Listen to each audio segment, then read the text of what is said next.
भगवान धन्वंतरी कौन है, क्या आप जानते हैं? तो आज हम आपको इस वीडियो में यही बताएंगे कि भगवान धन्वंतरी कौन है, वो कैसे प्रकट हुए, उनकी विशेषताएं क्या है और उनसे जुड़ी एक छोटी सी कहानी। तो आइए जानते हैं। भगवान धन्वंतरी हिंदू धर्म में सबसे अधिक पूजनीय देवताओं में से एक है, जो समुद्र मंथन के समय प्रकट हुए थे। उन्हें आयुर्वेद के देवता या चिकित्सा के देवता के रूप में जाना जाता है। ऐसा माना जाता है कि वे भगवान विष्णु के अवतार हैं, जो त्रिदेवों में से एक हैं। हमारे पवित्र ग्रंथों में उल्लेख है कि वे ही थे जिन्होंने ब्रह्मांडीय सागर के मंथन के समय देवताओं को बचाने के लिए प्राचीन चिकित्सा प्रणाली प्रदान की थी। भगवान धन्वंतरी की 4 भुजाएं हैं। एक भुजा में अमृत से भरा एक सुंदर कलश पकड़े हुए हैं। अपने दूसरे हाथ में दिव्य जड़ी बूटियां पकड़े हुए हैं, जिनका उपयोग चिकित्सा उपचार में किया जाता है।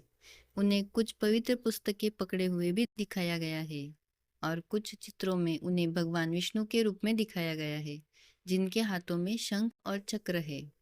हिंदू शास्त्रों के अनुसार भगवान धन्वंतरी को चिकित्सा के देवता के रूप में जाना जाता है और उन्हें भगवान और ब्रह्मांड का उपचारक भी माना जाता है।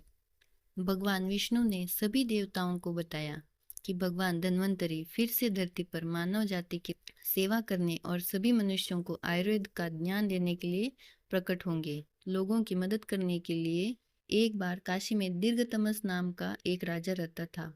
उसने भगवान विष्णु की कठोर तपस्या की और भगवान धन्वंतरी का पिता बनना चाहता था।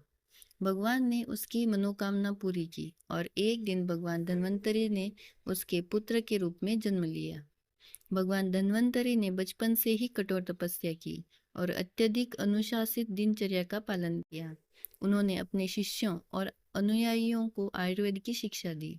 उनके शिष्यों का नाम सुश्रुत, पौष्कलवत, औरभ, वेतारना था और अन्य सभी शिक्षाओं का उल्लेख अग्नि पुराण में मिलता है।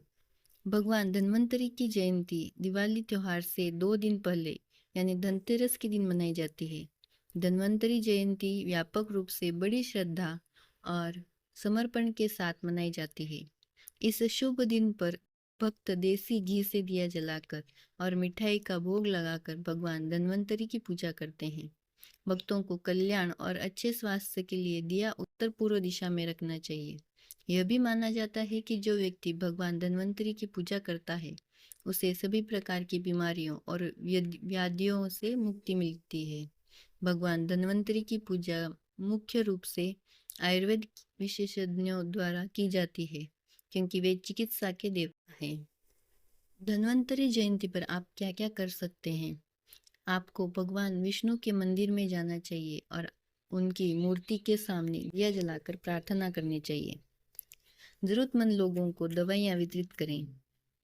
आपको ऐसे व्यक्तियों को निःशुल्क उपचार उपलब्ध कराना चाहिए जो इसका खर्च वहन करने में सक्षम नहीं है। प्रत्येक त्योहार में हम कुछ न कुछ सिखाता है और हम सभी को अपनी भूमिका निभानी चाहिए तथा एक अच्छा इंसान बनने का प्रयास करना चाहिए, क्योंकि मानवता से ऊपर कुछ भी नहीं है और यह भगवान को प्रसन्न करने तथा उनका आशीर्वाद प्राप्त करने का सबसे अच्छा तरीका हो सकता है। इसलिए अपनी भूमिका निभाएं और बाकी भगवान पर छोड़ दें।